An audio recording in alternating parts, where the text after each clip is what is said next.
Hello boys, welcome back to another session of video tutorials. This session is meant for class 11th biology students and this is meant for 10th September 2020. Our memory helps us in tracing out what we have been discussing in our previous sessions. We were talking about chapter number 19, excretory products and their elimination, and we were discussing about various excretory organs in different animals and how exactly they help in throwing out waste products, waste metabolites that are formed at the end of metabolism. And today in this session we are going to talk about human excretory system. And human excretory system looks like this. It consists of a pair of kidneys and tubules and ureters and urinary bladder and urethra.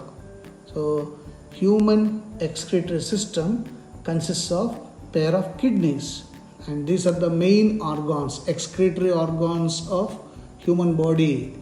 Main excretory organs of human body is kidney. The kidney is covered by a layer of fibrous connective tissue, the renal capsule. Outside the capsule is a layer of fat, the adipose capsule, followed by fibrous membrane, the renal fascia. The renal capsule, adipose capsule and renal fascia constitute the protective coats for kidney. Towards the center of the inner concave surface of the kidney is a notch called hilum or hilus. Blood vessels, lymph vessels, nerves and ureters enter or leave the kidney through hilus. Ureters carry, as you are seeing, long tubes that are coming out of the kidney and entering into urinary bladder. So ureters carry urine from the kidneys to the urinary bladder. And urinary bladder is a bag-like structure with elasticity. It stores urine for some time temporarily. And urethra in males carry both urine and semen, and in females it carries only urine. Urethra is the opening. And there are two distinct zones in kidneys as you are seeing it. An outer darker renal cortex and an inner lighter renal medulla, which is made up of 15 to 16 conical subdivisions called renal pyramids. Now let me show you the renal pyramids. These are the renal pyramids. And the lateral boundary of each renal pyramid is delineated by renal columns of Dettini. Now you can see the medullary pyramids here. They run with 15 to 16 numbers. And you can also see the two tubes coming, they are attached. One is renal artery and renal vein, and one is big tube is coming out of the kidney, that is ureter. And inside the kidney, there are units of excretion. Those units of excretion are called nephrons. So many nephrons will be there in each kidney. So the structure of the kidney goes like this. Kidneys are reddish brown, beans shaped structures situated between the levels of last thoracic and third lumbar vertebrae, close to dorsal inner wall of the abdominal cavity. As I said, you just stand up, keep your palms on your waist, and where your middle finger touches, that would be the roughly area where kidney will be. Each kidney of an adult human measures 10 to 12 centimeters in length, 5 to 7 centimeters in width, 2 to 3 centimeters in thickness, with an average weight of 120 to 170 grams.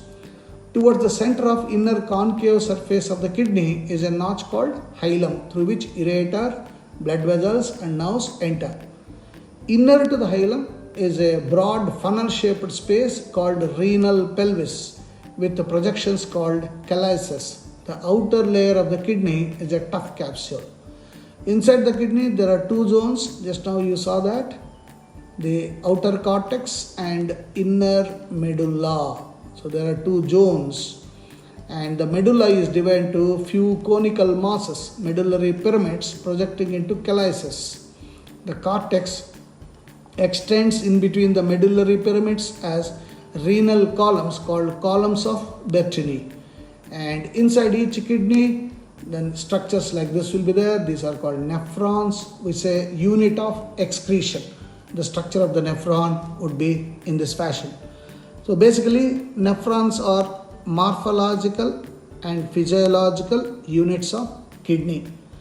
It consists of two parts, as you are seeing. An initial filtering component, the renal capsule, renal corpuscle or Malpighian corpuscle, that's one, and a long tube, renal tubule.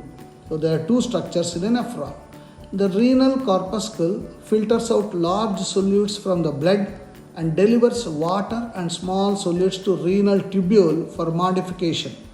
The renal corpuscle is composed of a capillary network called glomerulus. As you are seeing, there is a network of capillaries, and that network of capillaries is called glomerulus.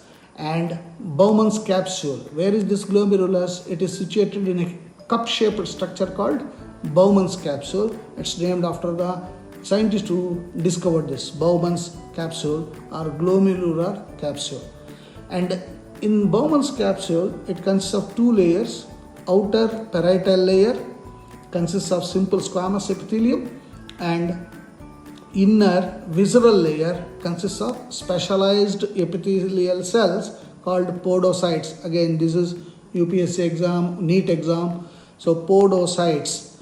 Bowman's capsule's inner visceral layer consists of specialized epithelial cells, and these specialized epithelial cells are called podocytes, and these contain filtration slits through which filtrate filters. That is the significance of podocytes.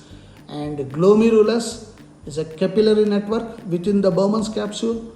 Blood enters glomerular capillaries through afferent arteriole. Look at that, afferent arteriole, and leaves through efferent arteriole. So it's entering through A, afferent, it's leaving through E, efferent. And the efferent arteriole, as you are seeing, is a long chain. It's extending itself and divides to form petubular capillary work. So there is a lot of tubule work, and it is around convoluted tubules. Like we have got three: proximal convoluted tubule, distal convoluted tubule, and of course collecting duct. And in this proximal and distal convoluted tubule, there is Henle's loop. So this efferent arteriole is coming down and forming a network around these tubules, and that network, this network gives to what is called vasa recta. You can see there, vasa recta formation, and this is extended to medulla, from cortex to medulla.